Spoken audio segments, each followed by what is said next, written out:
Usijenge bwangaro mjini. Jenga gorofa hivi ili uweze kuongeza thamani ya kiwanja chako. Usisahau kusubscribe. Kisha tunaendelea. Somo la leo ninalolifundisha nazungumzia kujenga gorofa kwenye eneo lenye gharama kubwa mjini. Eneo lenye gharama kubwa mjini. Watu wengi wakinunua kiwanja kidogo mjini chenye bei kubwa hufanya kosa moja kubwa sana. Wanajenga nyumba ya chini, hii tuliozoea kuita libwangalo, yani ile nyumba likubwa kabisa, na kupunguza thamani halisi ya kiwanja chao, ambao hii huleta shida moja, kwamba atatumia eneo karibu lote la ule uwanja, alafu mwisho wa siku anakosa hata eneo la matumizi mengine. Kwa hata siku akimiliki gari, basi anakuwa hana uwezo, hana sehemu ya maegesho ya parking. Kwa hata lazimika yeye na gari, lakini itabidi aende kalaze kwa parking au kwenye sheli huko, alafu anarudi kwa miguu. Sasa ile thamani wa kuwa na gari sasa pale haupo. Tuendelee na somo letu. Ukweli muhimu sana.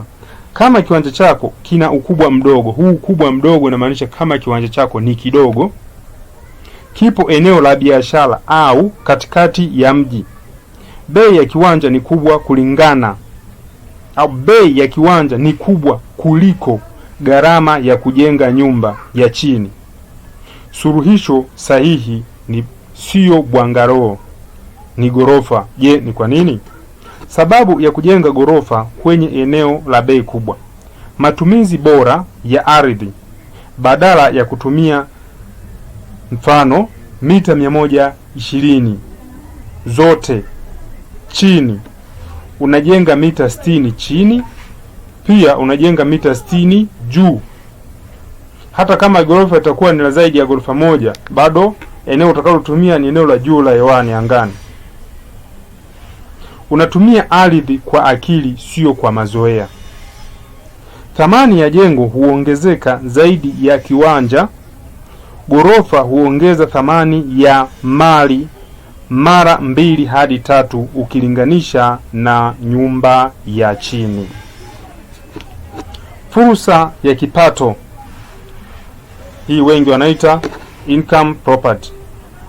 Unaweza kujenga pale chini ukaweka biashara, yani kwenye ile biashara ikawa ofisi za frame za kupangisha zile, au nyumba za wapangaji, alafu juu ukaweka familia yako. Lakini pia juu unaweza kuweka juu pia unaweza kuweka biashara pia, yani kwa maana kwamba wapangaji au maduka vile vile sio shida.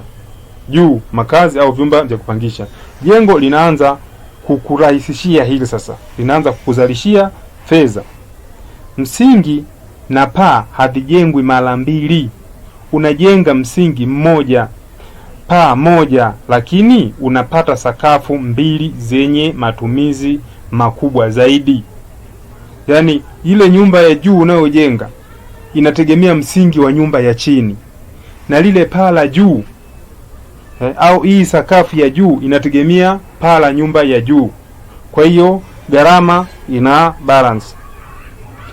Makosa ambayo wengi hufanya: hawamshirikishi mtaalamu mapema. Wanachora ramani ya bwangaro kwenye kiwanja cha mjini, hawafikirii matumizi ya baadaye ya jengo, biashara, upangishaji.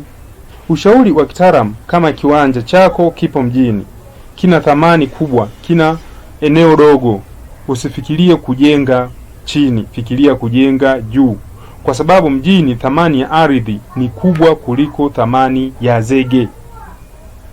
Mjini gharama ya ardhi ya kiwanja ni kubwa kuliko hata gharama ya zege. Hapa nadhani mnanielewa vizuri. Ndio gharama zilivyo za mijini.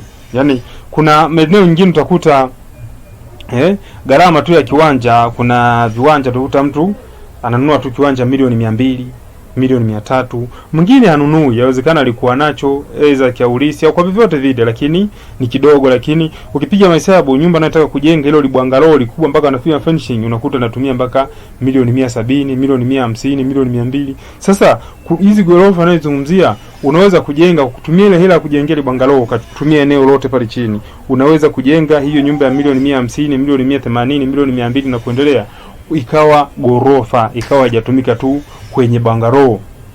Sasa ili uendelee kupata ushauri zaidi, tafadhali usikose kusubscribe akaunti ya Mjenzi wa Nyumba TZ, kushare ili na wengine waweze kujifunza zaidi, kulike na kucomment. Kwa kazi zetu za ramani ya nyumba, ujenzi wa nyumba aina zote, kupaua, kufunga gypsum board, kupiga plaster, kuskim, kuna kupaka rangi mpaka kufunga tiles, tafadhali wasiliana na mimi kwa namba hizo unazoziona hapo. Mtu atakayepokea ni mimi mwenyewe na sio mtu mwingine. Hilo ni jambo kubwa la msingi, la muhimu na la kuzingatia sana. Asante sana kwa kunisikiliza na karibu tena kwa elimu zaidi na zaidi. Shukrani.